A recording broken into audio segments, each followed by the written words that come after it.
다음은 오늘 행사의 첫 번째 세션인 블록체인과 은행입니다. 이번 세션의 첫 번째 순서로 조진석 KB금융 IT 혁신센터장님을 모셔보겠는데요. 참고로 전날 KB국민은행이 해시드, 해치랩스와 함께 디지털 자산 관리 기업인 코다를 공동 설립했다는 소식 때문에 뜨거운 관심을 받고 있습니다.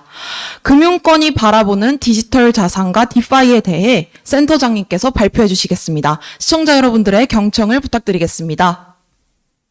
네, 방금 소개받은 KB국민은행의 조진석 센터장입니다. 저희가 하는 업무가 디지털 자산에 대한 부분하고 신기술 영역의 업무를 전반으로 취급하고 있고요. 그래서 어제 기사 나온 대로 그 디지털 자산에 대한 그 협력 방안도 저희 센터에서 주도적으로 추진하게 되었습니다.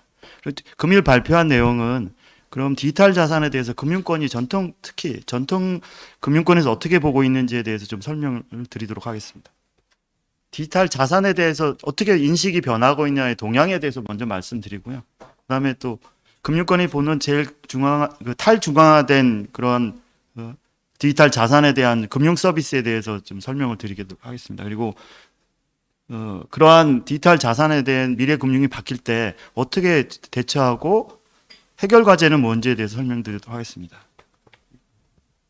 자, 먼저 저희가 2017년, 18년도에 그 가상화폐 버블 때문에 난리가 났었는데 그 당시에는 가상화폐, 가상자산이라는 모르고 있는 그런 상태에서 가상자산이 대체 무엇일까라는 인식조차 없는 상태에서 그 버블이 일어났고요.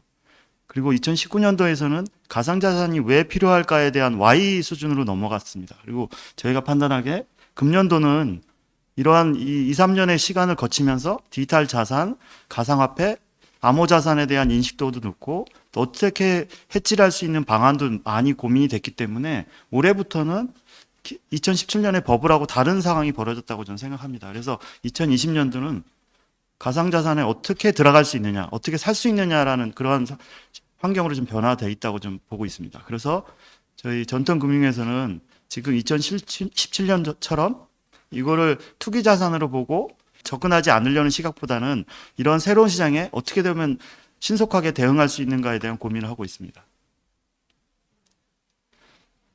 그럼 디지털 자산에 대해서 간략하게 최근의 동향에 대해서 좀 말씀드리겠습니다. 2019년서부터 급격하게 좀 많은 변화가 있었는데요. 먼저 글로벌 환경으로 좀 보면 JP 모간에서 메이저 은행 최초로는 거래자산 거래소, 우리가 말하는 암호화폐 거래소에 대해서 직급 계좌를 개설해 주겠다고 했습니다.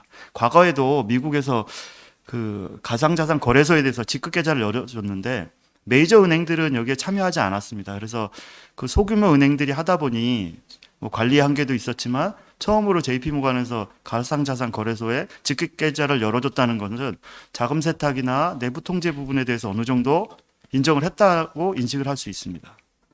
그리고 금년도 7월에는 미국 그 통화감독청에서 은행에 가상자산 커스터디 서비스를 할 수 있다고 허용을 해주었고요. 그에 따라 스탠다드 차타드는 기관 투자자들에 대해서 커스터디 솔루션을 지금 제공한다고 발표를 했습니다. 그리고 2020년 9월에 보면 크라켄이라는 가상자산 거래소에 은행 업무를 할 수 있게 라이센스까지 부여되어 있고요. 그다음에 2020년 10월에 보면 가장 이제 페이팔하고 DBS 이쪽에서 특히 페이팔은 스테이블 코인을 연계해서 가상자산 매매 서비스를 하겠다고 했고 DBS는 아예 가상자산 중개 거래소를 자기들이 사업을 하겠다고 발표하고 있고요. 이러한 시대적인 환경이 글로벌 환경이 급격하게 변화가 있고 이에 발맞춰서 국내에서도 보시면 그동안 한국에서는 CBDC라고 중앙 디지털 화폐에 대해서 관심이 없었거든요. 근데 올해부터는 한국은행에서 직접 CBDC를 하겠다고 현재 지금 TFT가 떠 있고 프로젝트가 진행 중에 있고요. 내년에 아마 파이롯이 시행될 예정이고요. 그다음에 6월 달에는 금년 농협에서 커스터디 사업을 하겠다고 그 MOU를 체결한 기사를 나왔고요.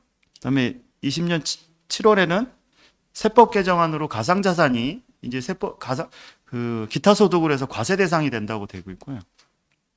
그리고 2020년 10월에는 신한은행이 디지털 자산 거래소하고 그 협업에 대한 부분이 기사화되어 있고요. 그리고 저희도 내부적인 부분은 민감한 영역이 많아서 내부적인 거는 KB는 한 8월 달부터 개발을 하고 있었습니다. 그래서 그 어제 발표한 거는 전략적 투자에 대한 부분을 발표를 했지만 내부적인 그 솔루션이나 업무 개발은 돼 있고요. 그래서 12월에 저희가 아마 베타 버전 서비스를 할 거고 내년 1, 2월에는 본격적으로 실 서비스가 가능한 수준까지 그 진도가 나가 있다고 이렇게 보시면 되겠습니다. 다음 디지털 자산 동향입니다. 아까는 규제나 제도적인 측면이고요. 글로벌 측면에서 보면 벌써 기관 투자자들은 가상자산에 대해서 하나의 자산으로 편입해서 지금 투자를 하고 있습니다. 미국 사례를 보면 하버드, 스탠포드, 뭐 MIT 이런 유수의 대학들이 갖고 있는 기금들을 가지고 지금 펀드의 상품이 하나로 가상자산에 대한 투자를 하고 있고요. 지금은 글로벌하게 보면 투자금의 88%가 기관 투자자들로 이루어지고 있습니다. 근데 안타깝게 국내는 이런 법인 투자자들에 대한 그 거래소의 거래가 안 되기 때문에 거의 개인으로 일어나고 있고, 그 다음에 개인들이 투자를 하다 보니까 위험에 대한 평가 요소가 어려워서 이게 투기성으로 발전되고 있는데, 저희는 아마 앞으로의 시장은 법인이 주도하는 시장이 될 거라고 생각하고 있고, KB도 앞으로 생각하는 디지털 자산의 시장은 법인들이 주도적으로 이끌고 갈 거라고 생각합니다. 그리고 가운데 장표를 보면 단순하게 디지털 자산으로만 그 수탁이나 하는 것이 아니라 디파이 시장이라서 탈중앙화된 쪽에 지금 투자금이 몰리고 있고요. 2019년 9월에는 약 5억 달러 정도가 예치가 돼 있는데 1년 사이에 132억 달러, 26배 증가가 되고 있습니다. 아마 내년에는 제가 생각하기에는 100배 이상 늘어날 거라고 생각하고 있습니다. 그러면 이러한 디지털 자산을 가지고 그럼 금융권에서 아니면 기타 디지털 자산을 금융 서비스 하고 싶어하는 쪽에서의 서비스 모델은 현재 저희 대한민국에서는 익스체인지 영역, 가상자산을 사고 팔고 있는 교환의 영역에 아마 지금 머물고 있고, 두 번째 커스터디 영역은 아마 시중은행들하고 저희도 아마 처음에 검토할 때는 안전하게 보관해주고 수수료 받는 커스터디 서비스까지도 고민하고 있었는데, 금년도 들어와서는 시장이 많이 바뀌었습니다. 그 사이에 6개월 사이에 지금은 단순하게 보관만 하는 게 아니라 투자 플랫폼으로 디파이, 시파이, 스태킹이라는 영역으로 예치된 자산을 운용해주는 영역까지 가 있고요. 아마 내년이나 후년쯤 되면 아마 이렇게 단순 예치 운용 모드에서 그 전문 금융 서비스를 해주는 프라임 브로커 영역까지 아마 갈 거라고 생각하고 있습니다. 이렇게 된다면 디지털 자산은 기존의 전통 금융 자산에 있는 금융 서비스를 똑같은 모습으로 한 벌 더 구현해서 서비스가 제공된다. 저희는 그렇게 생각하고 있습니다. 향후에 디지털 자산이 현재는 가상화폐하고 뭐 음원 뭐 이래서 제한적으로 아이템 뭐 이런 식으로 제한적으로 돼 있지만, 향후에는 금, 원자재, 달러 뭐 이런 기존의 전통 자산 부분도 다 디지털 자산화 될 거라고 저희는 생각하고 있고, 그럼 앞으로는 전통의 디지털화된 자산하고 새로 지금 편입되는 디지털 자산들하고 서로 자산 간에 묶여서 하나의 새로운 금융 서비스가 나오고 투자처가 생길 거라고 저는 생각하고 있습니다. 여기서 보시면 디파이를 통해서 기존의 자산의 유동성을 확보하는 거거든요. 그러니까 중앙화된 관리 체계 없이 주체들끼리 금융 서비스를 줄 수 있다는 거고요. 그래서 지금 이러한 것들이 과거에는 가상자산에만 머물러 있는데 전통 금융 자산까지 포함해서 될 거라고 좀 생각하고 있고요. 그래서 그동안 저희가 전통 자산에서는 유동화하지 못할 부분이 있었습니다. 뭐 등기를 해야 되는 거하고 양도의 규제가 있고, 그렇지만 이런 부분들이 디파이의 블록체인의 노드에 올라가 있는 그러한 기술의 기반화에서는 그런 부분들이 기존의 제도에서 승인했던 신뢰나 이런 보장들을 기술적으로 가능하기 때문에 그런 영역까지 확대되고 있고요. 이런 부분들은 제도가 계속 그 기술에 따라서 제도가 같이 발전될 거라고 생각하고 있습니다. 제도가 보완되면 계속 확대돼서 그동안 우리가 유동화를 못했던 부분들이 꼭 거래소에 가서 등기를 하고 신청했던 부분들이 개인 간에, 노드 간에 발생이 될 수 있다고 생각합니다. 그럼 그런 것들이 어떻게 발생할 수 있을까 아마 의문점이 들 건데요. 블록체인에서 가장 강력하게 해줄 수 있는 요소가 세 가지가 있습니다. 스테이블 코인이라 해서 기존의 자산하고 기존에 있는 버퍼하고 연동될 수 있는 그런 기능을 가능하고요. 그리고 블록체인을 통해서 스마트 컨트랙트 계약서, 그냥 개인이 만나서 뭐 특정의 영역을 쓰거나 하지 않는 스마트 컨트랙트에 대한 기술 지원이 가능한 부분이 있고, 그다음에 프로토콜로 해서 금융기관의 신뢰도를 이 프로토콜로 해서 네트워크상에서 그걸 유지를 시켜주기 때문에 CFA에 전통적으로 중앙화된 그런 금융 서비스 아닌 디파이 시장에서도 이 세 가지 기능을 가지고 개인 간의 아니면 기업 간의 거래들이 P2P로 이루어질 수 있다는 걸 가능하다는 것이죠. 그럼 이러한 것을 통해서 국경 없이 다 가능하다는 거고요. 누구나 이용이 가능하다는 거예요. 현재 지금 전 세계적으로 금융 서비스를 받고 있는 사람이 30%도 안 된다고 합니다. 대한민국만 이렇게 금융 서비스 잘 돼 있는 거예요. 그렇지만 이런 것들이 확대되면 그런 전통 금융 서비스 안 받는 분까지도 핸드폰 하나에서 모든 금융 서비스 받을 수 있는 그런 세상이 올 거라고 보고 있고요. 그 밑에 뭐 쉽게 접근할 수 있고 또 이용이 단순하고 실명 절차 이 부분이 이제 가장 이제 기존의 제도권이나 감독당국이나 은행이나 이런 관리의 측면에서 어려운 점이 있는데 저는 이 부분들을 제도권에 있는 기존 전통 금융들이 이 부분들을 뒤에서 같이 커버해주고 신뢰를 봉합해주는 역할을 함으로써 이 부분에 대한 리스크를 커버할 수 있다고 생각합니다. 그러면 그런 탈중앙화된 금융에서 과거의 전통 금융들은 모든 서비스를 다 자체 인하우스 개발해서 다 제공했습니다. 그렇지만 블록체인 상에서의 그런 세계에서는 전통 금융권이 현재 보이는 이 생태계에 있는 모든 서비스를 다 자체로 구축하고 운영할 수 없습니다. 그래서 결국에는 전통 금융도 오픈 환경으로 나와서 기존에 있는 이런 생태계, 탈중앙화된 생태계에 있는 우수한 생태계 기술 제공하는 분들, 금융 서비스 하는 분들하고 연합해서 하나의 플랫폼을 그 전통 금융에서 만들어주고 이 플랫폼 내에서 서비스가 일어나도록 아마 되어야 될 것이라고 저는 생각합니다. 그래서 이번에 KB도 이런 모든 서비스를 저희가 구축하려고 노력은 초반에 했었지만 이렇게 계속 그 블록체인하고 디파이에 대한 그 서비스에 대한 공부를 하고 검토를 하다 보니 이건 협업으로 가서 생태계들하고 같이 가야지 어느 대형은행이 단독으로 해서 이런 서비스를 구축한다는 건 불가능하다는 걸 느꼈고요. 물론은 구축을 할 수 있지만 시장을 빠르게 대응할 수 없다고 생각했습니다. 그래서 저는 앞으로 이 디파이에 대한 금융 서비스는 그 제도권 금융들이 큰 틀의 플랫폼을 만들고 거기서 아까처럼 실명제라든지 자금 세탁이라든지 이런 규제적이라든지 그 위험 요소들을 커버해 줄 수 있는 큰 울타리가 되어주고 그 안에서 디파이 생태계에 있는 분들의 그 업체들하고 코업해서 새로운 금융 서비스를 연계해서 그리고 전통 금융이 뒤에서 해줄 수 있는 서비스를 받쳐주고 이런 모습으로 발전해 나갈 거라고 생각합니다.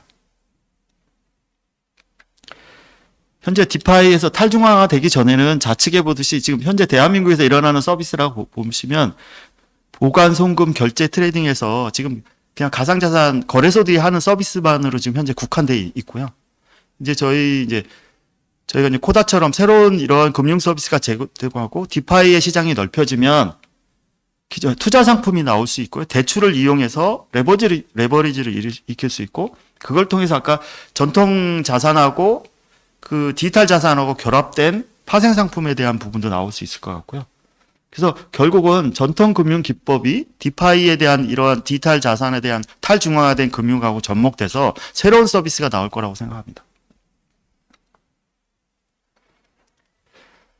그리고 좌측에 보시는 부분은 저희가 지금 대한민국에서도 부산의 스마트 시티하고 세종시 지금 스마트 시티가 지금 사업이 떠서 진행되고 있는데요. 그 스마트 시티의 골격은 뒷단에서 결제입니다. 근데 전통 금융의 결제를 구성이 되면 심리스하게 그 결제가 일어날 수 없습니다. 타 중앙에 은행을 갔다 오든가 벤사를 통해서 왔다 갔다 하고 그 걸치는 과정에 수수료가 다 발생이 되기 때문에 이 초연결사에서 가장 적합한 거는 저는 디지털 자산으로 엮여서 디지털 P2P로 결제가 일어나고 나중에 정산만 은행이 하든 그 결제기관에서 하는 게 맞다고 보고요. 이러한 환경에서 가게 되면 무조건 디지털 자산에 대한 서비스가 같이 접목이 돼야 한다고 생각합니다. 그래서 결국은 중앙화된 금융하고 탈중앙화된 금융이 합쳐져서 새로운 금융 환경이 만들어진다고 되어 있고요. 그렇게 기반이 되는 거는 여기서 보면 블록체인의 개념들이 다 여기 녹아져 있다고 보시면 됩니다. 개인 간에는 그동안에 이런 금융거래가 일어나는 게 신뢰가 없기 때문에 상대방을 믿지 못기 때문에 물건을 주고 돈을 받는다 할 때 믿을 수 없기 때문에 은행이 필요하고 이걸 확인할 수 있는 기관이 필요했는데 지금은 블록체인에게는 사상을 이용하면 신뢰가 없는 것은 신뢰를 기술이 만들어주기 때문에 그런 가능하다는 것이고요. 그다음에 당연히 거래 비용이 싸기 때문에 시장에서 이런 신뢰 기반으로서의 거래가 확대될 수밖에 없다 이렇게 생각합니다. 그리고 골드만삭스의 디지털 자산에 대한 총괄하시는 분이 앞으로 5년이나 10년 내는 모든 자산이 디지털화 될 것이다 이렇게 전망을 하고 있고요.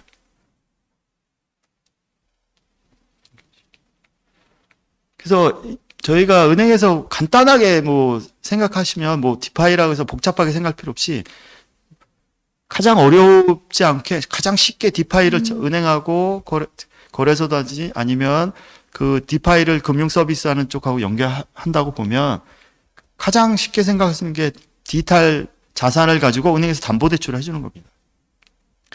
이제 비트코인이 그저께 2천만 원이고 어제 좀 떨어졌다고 하는데 그 2천만 원 비트코인을 갖고 있는 사람이 계속 보유는 하고 싶어요, 자산으로. 근데 지금 개인적으로 결제하거나 필요해서 현금이 필요하면 이걸 팔아야 됐는데 팔 필요 없이 은행에게 담보를 맡기면 되고 은행에서도 여러 가지의 담보 조건 중에 하나의 담보로 잡고 단지 디지털 자산이기 때문에 변화의 유동성이 크면 그거에 대한 담보 비율만 은행에서 자율권으로 조절하면 전혀 어려운 부분이 없거든요. 그래서 이런 부분도 앞으로 제도가 개선이 되면 가능한 연계 서비스가 할 수 있고 이런 거는 제도만 되면 제가 보면 한 달 이내에 서비스 모델 나올 수 있을 거라고 좀 생각할 정도로 아주 간단하고 이런 간단한 모델이 예시를 들었지만 전통 금융하고 그 디지털 금융하고의 접목이 되면 새로운 서비스들이 무궁무진하게 나올 거라고 저는 생각하고 있습니다. 그래서 그런 서비스들이 엮여지면 향후에 어떤 모습이 보일까? 저는 투자 플랫폼하고 CBDC, 증권형 토큰 이런 것들이 다 합쳐지면 기존의 고객들은 하나의 앱에서 그냥 기존의 앱에서 이게 은행에 거래하는 자산인지 디지털 자산 상관없이 이 안에서 같이 일어나는 거죠, 고객들은. 여기서 사고 팔고 또 대출도 일으키고 본인도 갖고 있는 걸 예치해서 수수료 수익을 받을 수 있고 이런 환경이 열릴 거라고 저는 생각하고 있습니다.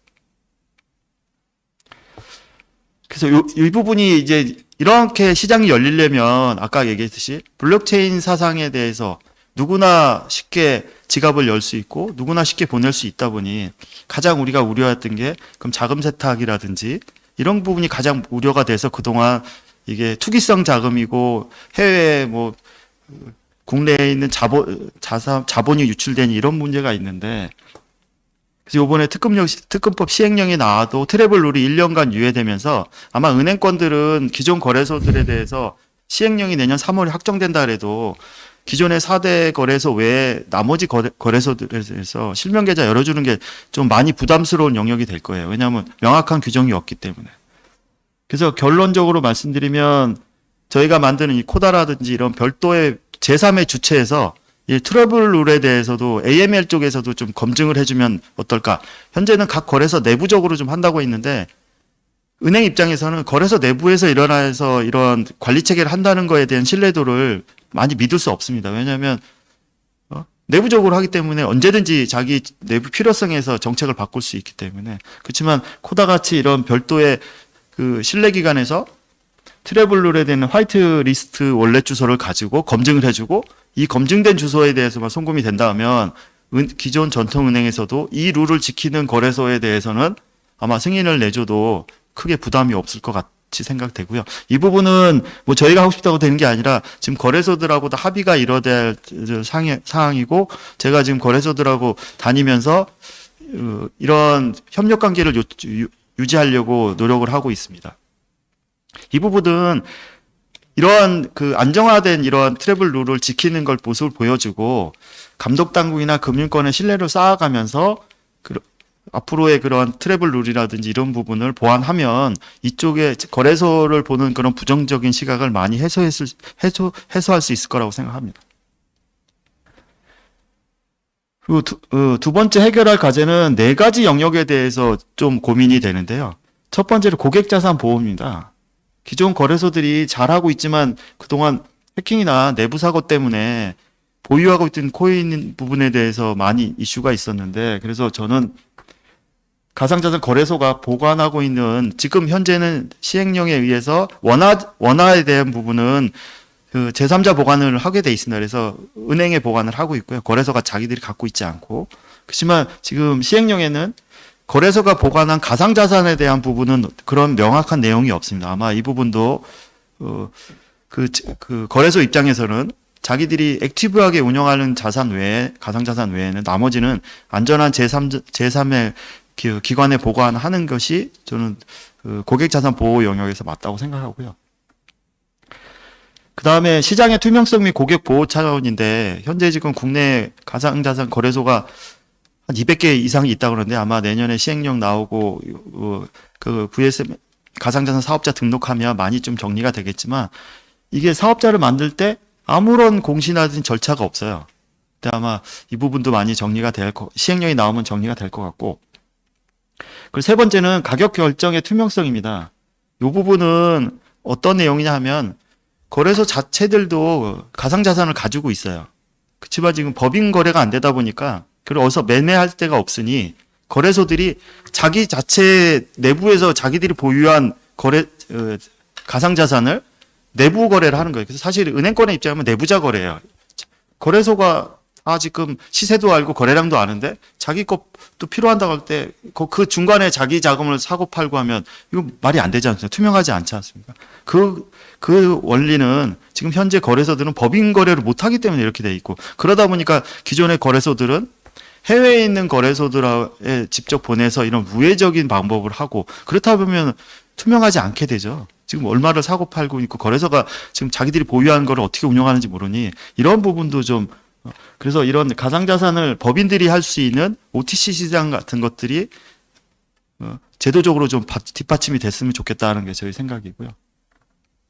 그리고 디지털 자산에 대한 그 투명성을 더 높이기 위해서는 지금 개인 간의 거래인데 법인들이 좀 나서서 시장의 위험도라든지 그다음에 가격의 충격을 커버할 수 있는 이런 부분에서 법인들에 대한 많은 투자가 이루어야 된다고 생각하고 있고요. 지금 글로벌 쪽에서는 주로 가상자산에 대한 투자는 법인들이 다 하고 있고 지금 미국 같은 경우는 나스닥 상장사의 30%는 자기들이 하는 유보금을 가상자산에 투자를 하고 있습니다. 하나의 투자처로서.